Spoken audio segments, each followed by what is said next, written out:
الرجيم. بسم الله الرحمن الرحيم. الحمد لله رب العالمين، والصلاة والسلام على أشرف المرسلين سيدنا محمد صلى الله عليه وسلم وعلى آله وأصحابه وأمته أجمعين إلى يوم الدين. مسلمانانی بەڕێز و خۆشەویست، سڵاو و ڕەحمەتی خوای پەروەردگار بڕژێ بەسەر هەموو لایەکدا ئینشاءالله.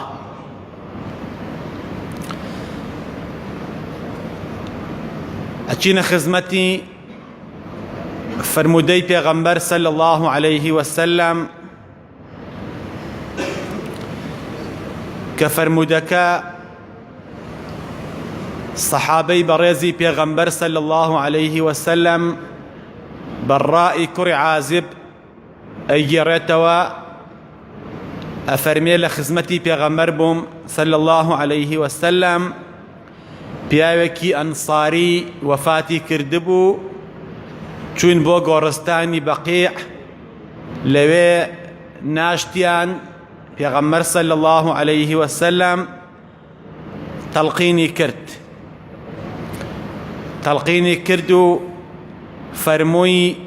ئەوەما قد استعیذوا بالله من عذاب القبر،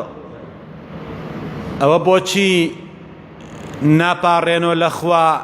کە خوا بتان پارێزێ لە عەذابی قبر، لە سزای ناوگۆڕ. ئەچینە خزمەتی ئەو فرمودەی پێغەمبەر صلی الله عليه وسلم. پێغەمبەر صلی الله عليه وسلم لەسەر گۆڕی ئەو سەحابیە ئەنساری و مەدینەیە تەڵقینی ئەوان و ئێمە و ئومەتەکەی کرد و فەرمووی ڕۆح گیان کاتێ فریشتەی گیان کێشان دەریێنێت لەو جەستەیە، هەر دەریهێنا یەکسەر تەسلیمی دوو فریشتەی دەکات کەوان لەگەڵی. ئەو فریشتانە نیعمەتی بەهەشتیان پێیە، بۆنخۆشیان پێیە، کفنیان پێیە. ئەو ڕۆحە بەرز ئەکەنەوە بۆ ئاسمان کە بەرزیان کردەوە لە عیلیین، ناوی ئەم کەسە ئەنووسرێت کە کۆچی دوایی کردووە لە عالەمی ئەڕواحە. ڕۆحەکان کە مردوون بە خێرهاتنی دەکەن، پرسیاری زیندوەکانی لێ دەکەن، ماذا فعل فلان، ماذا فعل فلان، فلانە کەس چی لێ هاتووە، فلانە کەس چی لێ نەهاتووە، چی ئەکا چی ناکات. بۆیە پێغەمبەر صلی الله عليه وسلم فەرمووی ئومەتەکەم مردووەکانتان ناڕەحەت مەکەن بە ئیشوکاری ناپەسەند و گوناحی خراپ و سەرپێچی خوا، چونکە چی ئەکەین هەر کارێک دەکەین مردووەکانمان پێیان نەگاتەوە، ڕۆژانە خەڵکیمان لێ ئەمرێ، هەر کە لێمان مرد ئەڕوا بۆ معسکەری ئەڕواح لە عالەمی بەرزەخە، کە ئەڕوا بۆ ئەوێ مردووەکان هەواڵی زیندوەکانی لێ ئەپرسن ئەوە چیەکە، ئەرێ سەردانی مزگەوت دەکایە سەردانی شوێنی خراپەکە، ئەرێ ئینسانی چاکە یا ئینسانی خراپە. پێغەمبەر صلی الله عليه وسلم فەرمووی مردووەکانتان ناڕەحەت مەکەن بە عەمەلی خراپ. ئەو ڕۆحە بە شێوەیەکی جوان ئیستیقبال دەکرێت و تفتح له ئەبواب السەماء، دەرگاکانی ئاسمانی لێ ئەکرێتەوە. ئەوە تەشیعی جەنازەیە لای فریشتەکان کە ڕۆحەکەی ئێمە جەنازەیە و بە دەستی ئەوانەوە بەرزی دەکەنەوە و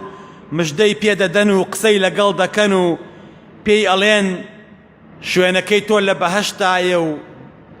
ئەبشر بڕەوح وەڕەیحان وەلیقاء رب غەیری غەضبان، مژدەت لێ بێ بەخۆشی و بە دڵخۆشی ئەگەی بەخوایەک لێت تووڕە نییە، چەند خۆشە ئینسان بگا بەخوا لێی تووڕە نەبێت. زیندووەکانیش کەس و کاریشمان دەست دەکەن بە ئەسپەردەی ئێمە، تەشیع جەنازەی ئێمە، ئەمان شۆن کفنمان دەکەن، نوێژمان لەسەر ئەکەن،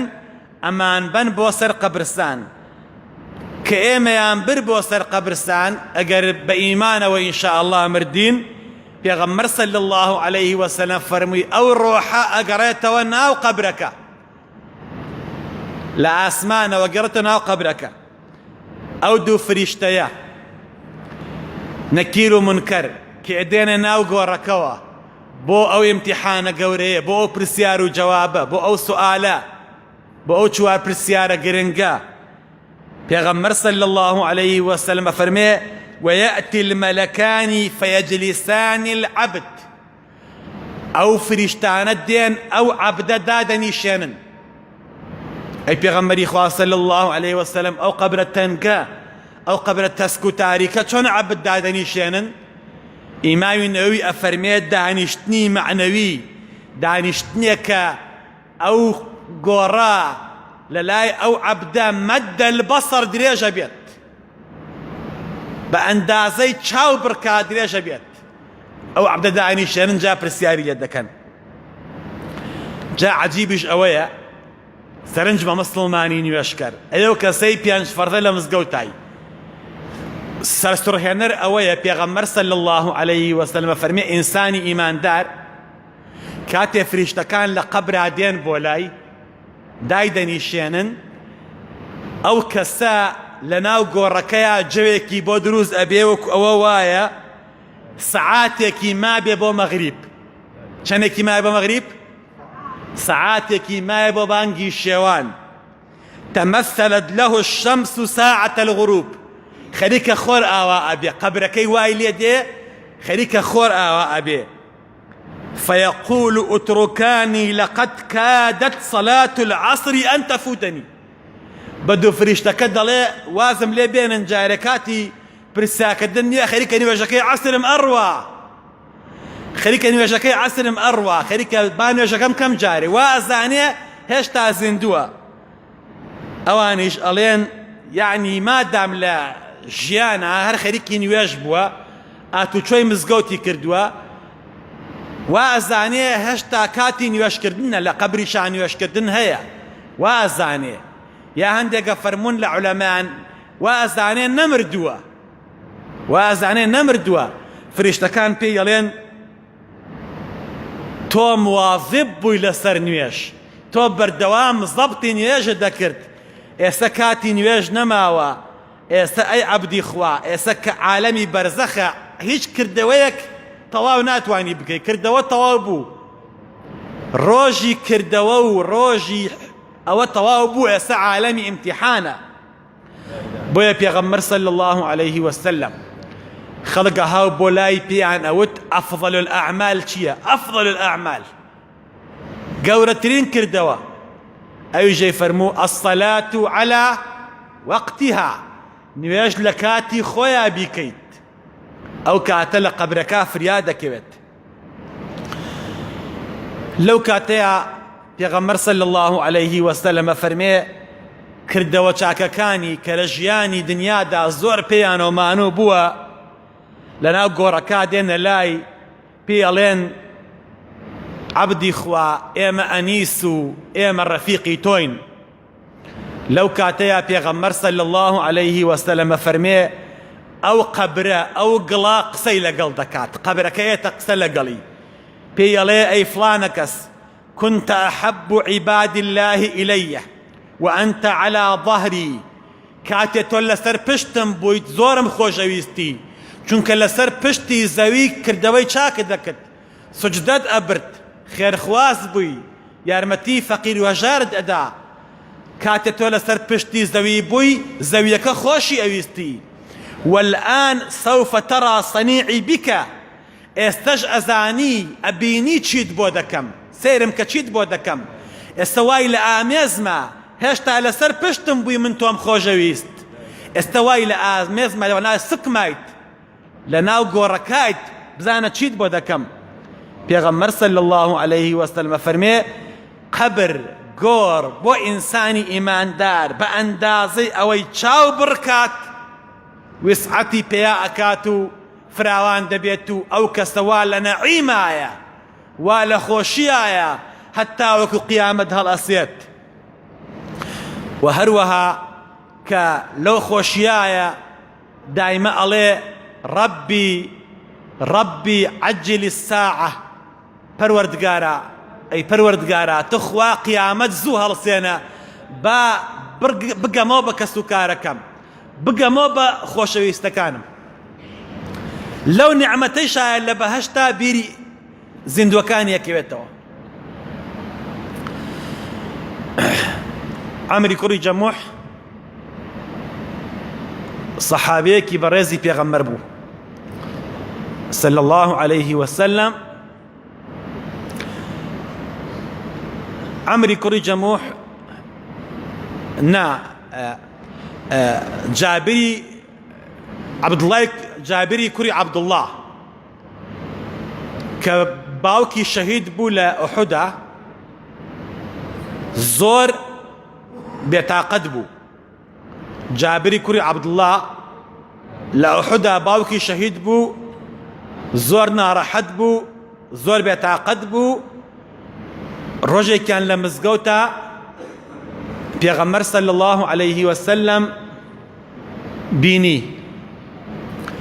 فەرمووی ئەی جابر ما لي أراك حزينا ئەی جابر چییە وا ئەتبینم بێتاقەتی چیتە مەسەلەکە چییە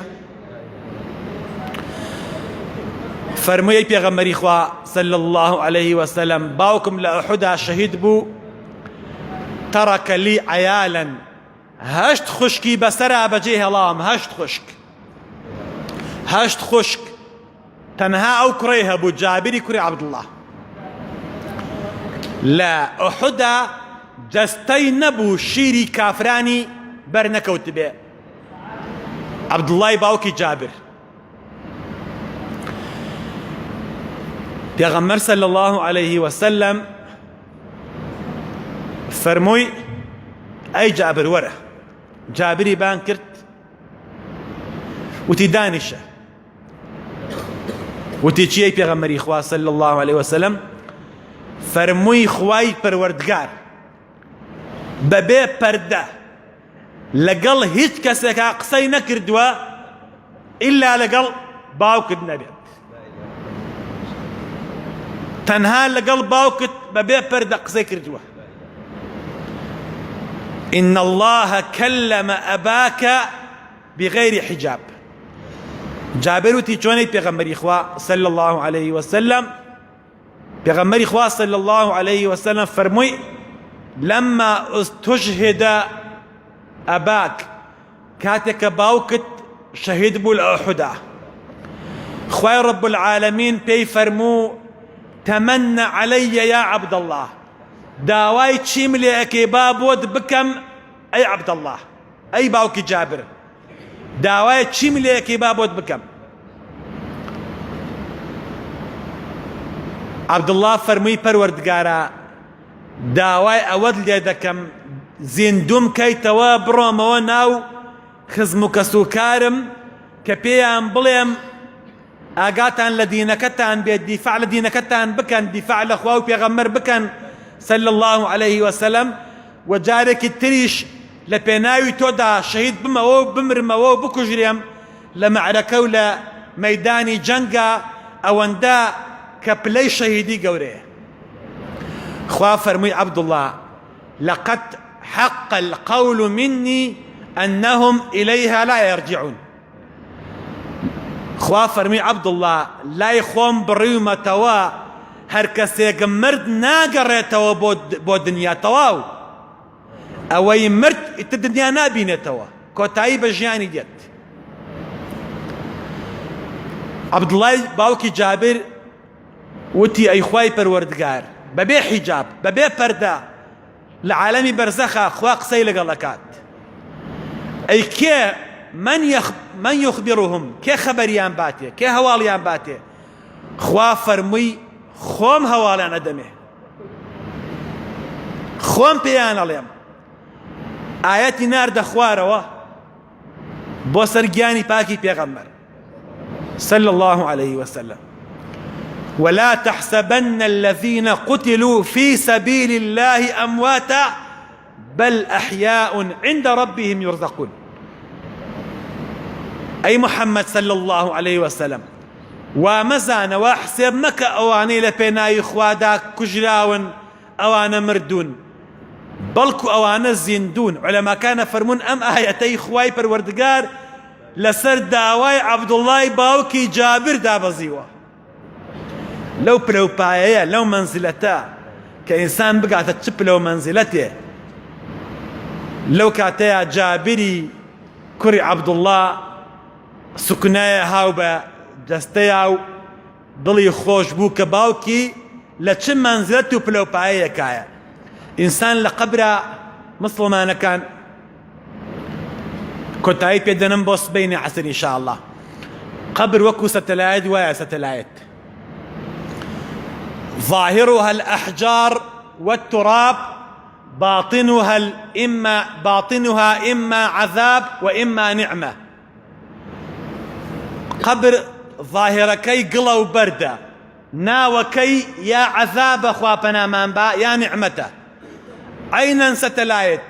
صحنك لسربانة ويا اشتيكي قورية لسربانة ويا ساجكي قورية ركردوتا أو قمر صناعية